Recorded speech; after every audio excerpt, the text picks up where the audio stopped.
surrounding green, freshness, sweetness, happiness that the surrounding green.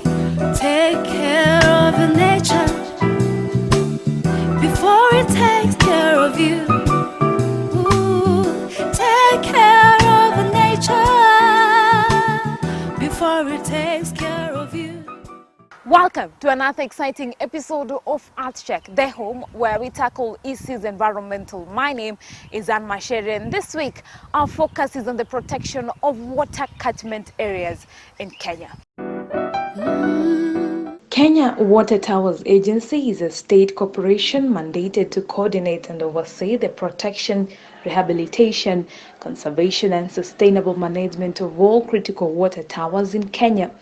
Water towers support socio-economic development, which is a major pillar of Vision 2030.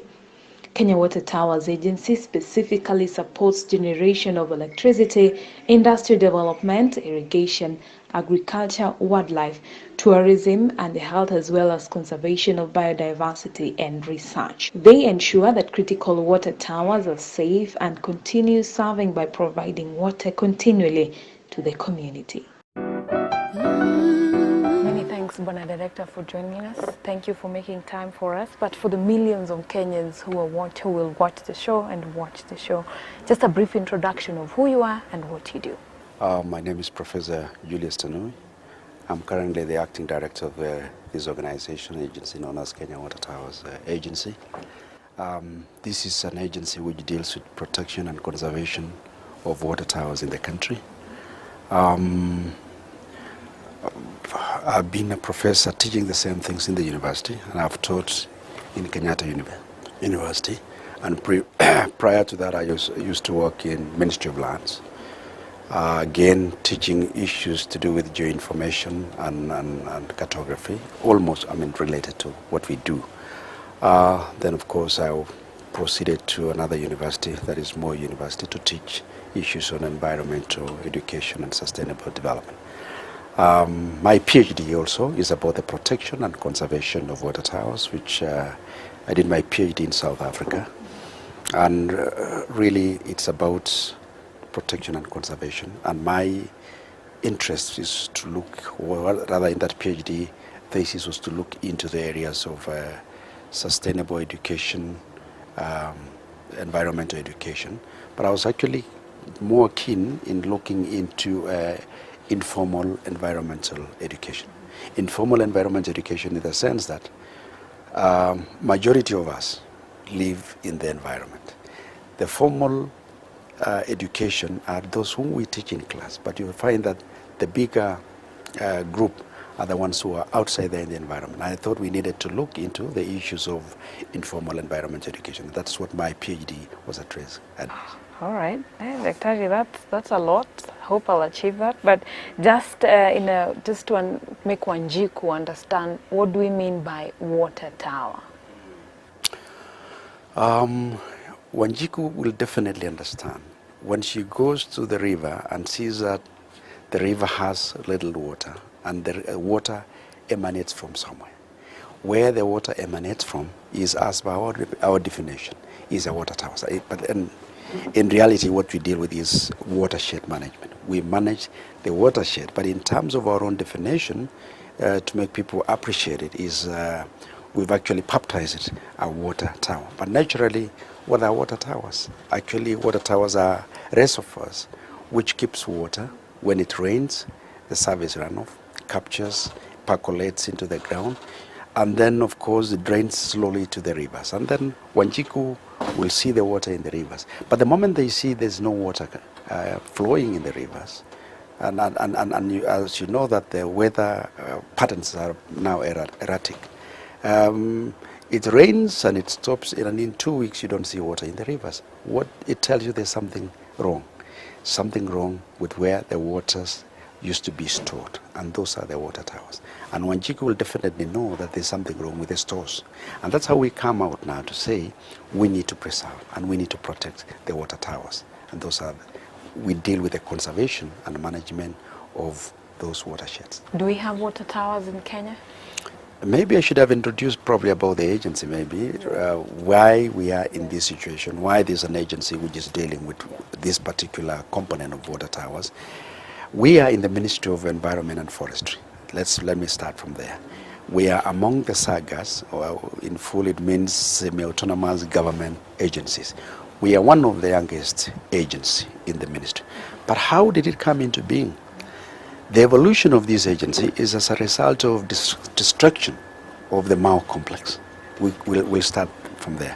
As a result of population and encroachment into the forest complex. And you realize that Mao Forest Complex is one of the biggest water towers, actually one of the 5 biggest water towers in the country. So in 2012, that's the evolution of this agency, is as a result of that. You realize there was serious degradation happening in the Mao complex. But then the government realized it was not only in Mao Forest Complex, it was also happening in other water towers. So I would like to give you, or rather to list for you, the 5 major water towers in the country. Apart from Mao Forest Complex, we have Mount Kenya, Aberdares, Mount Elgon, and Cherangani. Those are the big 5 water towers in the country. They are big landmarks, but they are the major areas where we store, or rather where our waters emanate from. So we start from there. But then as a result of that, the government realized what was happening in Mao complex was not, there wasn't much difference in what was happening in Aberdares and what was happening in Cherangani and Mount Elgon. So then it means we were very busy destroying the very stores of waters in this country. And that's why there was a formation of a secretariat, or rather a task force, to address the concern. And the task force was a composition of Kenya Wildlife Service, Kenya Forest Service, Ministry of Regional Development, Ministry of Environment, and other stakeholders. And now one of the biggest stakeholders is also the county governments now. But way back in 2012, we didn't have that. The task force recommended that there is need, a serious need, to have an agency which will deal independently with the protection, conservation, restoration of these degraded water towers in the country. And in 2012, the parliament passed it, and then there was establishment via Gazette notice, the formation of an establishment of Kenya Water Towers. This is where we are, maybe then the mandate. So what do we do? After the formation is, of course, to spell out what was the responsibility of Kenya Water Towers. And the responsibility, or rather the mandate of Kenya Water Towers is clear. We now need to protect the degraded and to restore the already encroached water towers. So that is our main business. But what do we do it? The objective is majorly to coordinate. We coordinate all the others in the sector, all the others and partners as well, who want to help us in protection of the water towers in the country. We also do resource mobilization through our partners, and major resources so far is the GOK funding, which fund most of our development budget in terms of protection and restoration of the water towers. In the past as well, we have had resources coming from development partners. European Union have played a role in terms of funding one of the program known as the EU Water Towers, though it was suspended as in other issues which I really don't want to go into. But then, of course, they are one of our partners. USAID also has been one of our partners. So we have all these raft of partners who've really understood the importance of conservation of water towers. And that's where we are. That's where we are. So since 2012, there's always there's some achievements that you've achieved as an agency. What are these achievements? And for example, if the Mao complex faces a lot of illegal logging, and all that, what are the achievements as protection of water the Kenya Water Tower Agency done? Yes, I'm glad you're saying Mao, and Mao is complex, and even the issues of Mao are very complex. Very complex in the sense that there's an element of humanity. There are people who are there. You've heard of issues whereby people claim that we have title deeds that we've been given. We have also challenges in, establishment of the authenticity of those titles. But we can't wish it away. That is a challenge. And it's a challenge where the ones who have moved in say they bought it, when you actually see that it is actually a forest. And it involves communities. And where government comes in to say we need to establish facts about it, you don't just wake up and... But then a lot of ground has been gained. There are those people who have realized they are in the wrong place and they've moved away in their own volition. There are those which have titles, which still needs to be authenticated. And the government say, wait a minute, let's wait and see. But then as long as we confirm, then there will be other decisions to be made. As Water Towers, agency, we advise. And we advise through resolutions of the board. And then our board, in its resolutions, they've recommended when there is agreement in those agencies which have to move the people, right? Administration and others, we recommend that, yes, if the titles are authentic, then we recommend that the people be relocated, if it's possible. And then the other is to compensate. Compensate means we buy back. And you know very well that Mau complex is a very expensive resource to this country. And a resource like that, we can go to any lengths to protect it, even if it means buying it back for those who seem to be claiming they have authentic title deeds. And that's one of the recommendations, is to compensate for those who have genuine title deeds. And for other things that have happened, we say, okay, fine, we recommend that that group be compensated. And then, of course, when nothing is happening, the first recommendation and the second recommendation, we also recommend that the status quo, if the status quo is to be maintained, then something has to be done in terms of rehabilitation. Even if people are staying there, we need to do something. And what do? We recommend that some sort of interventions be done. Maybe a recommendation to say, let's have 60% of those who are there for the time being to plant trees, so that we can rehabilitate and increase the tree cover in the same place. So we've given 3 recommendations, 1 and 2 and 3, and all of it is geared towards sustainable conservation of the water towers. Before we go on a short break, we'll continue with this conversation on conservation immediately after the break.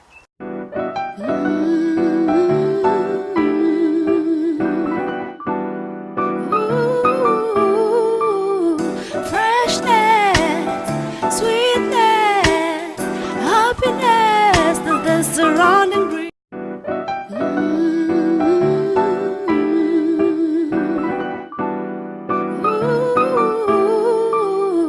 Freshness, sweetness, happiness, the surrounding breeze. Welcome back. Remember, I had told you we'll continue with the conversation on conservation. And remember, we make a difference with the little efforts you do back at home, be it creation of awareness, planting these trees, recycling of waste, and much more. We can achieve the 10% forest covers for the UN standards? Yes, we can. If all of us see the challenge, I'll give you an example of a country which I'm happy somebody was using it somewhere. And it is a country where I went to school, and that is in South Africa. Cape Town rationed water in that beautiful city. That is around 3 years ago. If we don't realize that, if we don't recognize that as a challenge, we are heading there. Now, it's not just about the 10% tree cover. It's about more. It's about even pushing this country to 30–40% tree cover. That means all of us have a responsibility. I only said we have 5 major water towers, actually 5 big water towers. But in essence, we have 18 water towers which have been cassetted in this country. So they are not 5. 5 is the big one. But we still have others. So we have 18 cassetted water towers. And we have an extra 70 plus water towers in the process of cassettement now. What are we saying?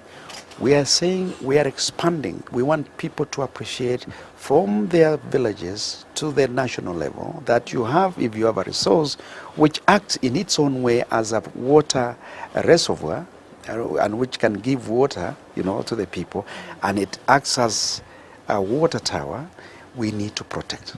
So we are looking at beyond, and in terms of protection, and I'm glad the counties have realized that. We are heading to a situation where we are going to bypass, even it will go beyond 20-30%. But again, we need to rally the country to appreciate the fact that we need it, and we need to appreciate any source of our own water in any part of this country. If we do that, and if we realize that is a challenge that we have, and we're heading to where maybe Cape Town was in 3-4 years ago, I think everybody has to be very busy doing that. But then there's one thing. I normally like saying, maybe, because we fall into the Ministry of Environment and Forestry, I normally say it should have been the central pillar is environment. We have the Big Four agenda, which you realize it revolves around water. Anything that you touch requires water. Water is life. I think, to me, environment, and in this should have been the pillar, or the central pillar of the Big Four agenda. All right. But Director, there's this one time we had a conversation with some few friends of mine, and it was during the rainy season. Right. And you know what happens in Nairobi when it rains, the flooding and everything. Is there a way we can be able to tap this water and store it just to use it during the dry season? Thank you very much for asking that question. I'm one person who have been trained in most parts of the world. I've been training in Israel. I've trained in South Africa, as I've told you. I've also appreciated some bit of training in China. And I've gotten a chance to appreciate their technologies, water technologies, in those countries. And let me just give you an example of that country known as Israel. It's a small country. And all the time they'll tell you, and this is a fact because I've been trained more than 3 times in that country, and they will tell you, we have enough water to drink from the Sea of Galilee. Of course, you know the biblical Galilee. It is a lake which is like Naivasha. But they'll tell you we have enough to drink from that sea. But we also have enough to use in your bathrooms. And they don't have, they could probably see rain once or twice a year. Us, what happens? It rains. The moment it rains, the water kills us. When there's no rain, we cry, we need water. We should be able to appreciate that there is technology that can help us to conserve and protect the ecosystems when there is rain. And the same environment, when it's too rainy, the water flows and goes to the lakes and goes to the rivers without us doing anything. The technology is there to tap and conserve the water for in that rainy season, so that to be used in another season. I won't want to go into other technologies because they're advanced technologies and they're very expensive. But since we still have rain, why don't we conserve what we have? What we are doing as an organization now, because we have a component of community livelihood programs, we are reaching out to the communities to teach them in methods of conservation. At the same time, we are also teaching them to use roofing materials which can allow them to collect the water. And in places where it rains, you can collect as even 10 to 100,000 liters of water. That's a lot of water, right? So we are embracing those technologies. We're also having partners from those countries who comes in, but really we are not reinventing the wheel. These are very clear. Let me give you another example. Those countries, like Israel, for instance, they process the sewage, right, until it's clean, and they pump it to the desert to use for irrigation. Us, We may end up there, but why don't you collect as much? When you're going to Narok, when it rains, the Suswa road cracks. Why don't we collect the water? But I'm saying the technology is there. It is us to say we need to do it. We have the potential, we have the human power, and we have the technology.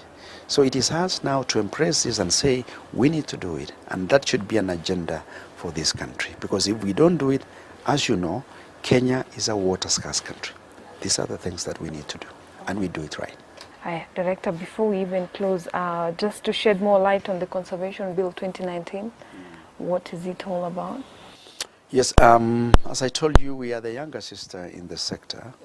And all these things that I've said, if they are not anchored properly in law, then it will just be a talk. And I don't want to keep on coming here with talk. It becomes just a talk show and nothing happens. As you know, policy and bill is something that holds you, and it's your connection to be answerable to the people of this country, because it will go through the parliament of this country, where the representatives of the people of this country will hold you to account. We feel, we actually don't even feel, it is really a mandate that should have come earlier, that this organization should be anchored properly in law and policy. So we've contracted, there's a contractor whom we've given that work to do, and I think we have had the second draft, and that is Kenyatta University. And they've been doing a very good job. And we're looking forward in another 3 months, I think that policy and bill should be in Parliament. So, and in fact, actually, we have the second draft, and we are now working to have stakeholders engagement, and this is the highest stakeholder, which is actually the Parliament of this country. So, the essence of the bill is to hold these things, to tie all these things that I've said about this agency in terms of law. Therefore, it will spell out what we need to do in the national level, in the regional, and in the county. So this will help us, and I think it will always challenge us and challenge the citizenry of the country to hold us, to say, yes, how far have you gone in terms of protection? But then the other element, which is very crucial in terms of the bill, you've always known that no one wants to be supervised. This agency is tasked to coordinate all the other agencies in the sector, to give direction and leadership in terms of how do we pursue this particular water tower? How do we go about in this other water tower nationally? What role, what will be the responsibility of Kenya Forest Service on this one? What will be the responsibility of maybe Kenya Forest Research Institute?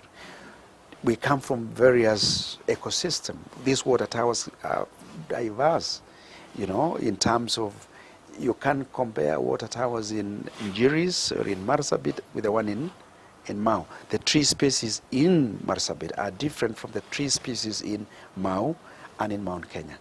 So it is informed by research, you know, and this is all tied together in terms of policy and bill, and what will be the responsibility of Wanjiku in this, because it will reach a time that all of us will be held accountable. For instance, we're talking about riparian.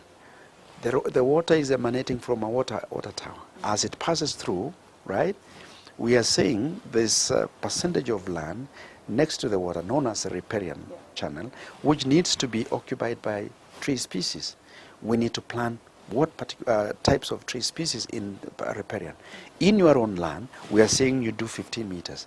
These are the things that need to be spelled out very clearly by the bill.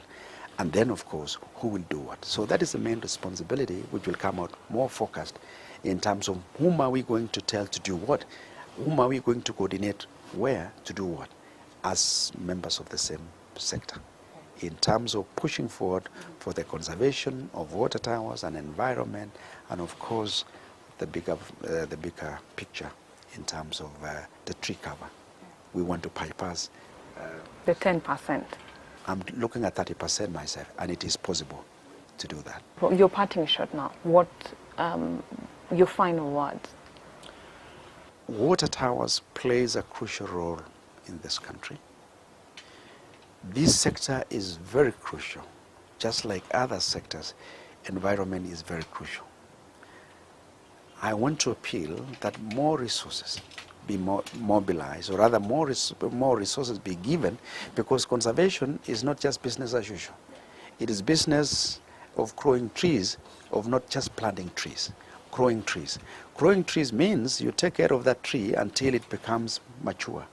I mean, so and planting trees is something else. Planting trees is just going there and planting. Growing trees goes with responsibility. That requires more resources. I'm appealing to everybody out there, those who want to be partners with us in the sector and this particular agency, that the business of growing trees for the purposes of conservation and protection of water towers.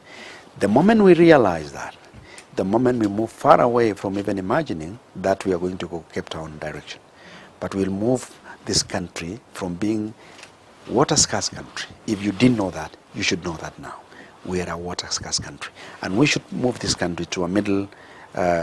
I don't know whether in another where we have a term where we move it to the middle, but of course, if we double our efforts, I think we can put this country to a water surplus country. I believe that is possible. Okay, we will direct, and thank you very much for making time. Thank you very much. I'm sure everyone, whatever you've said, that sinks in, and we all play a role. No matter how the difference, no matter how small it is or big it is, we all can make a difference. Thank you. Anytime. Well, that's all we had for you in today's episode. My name is Anne Mashari, and as I've always told you, if you really want to make an impact, find your broom. Until next time, stay tuned.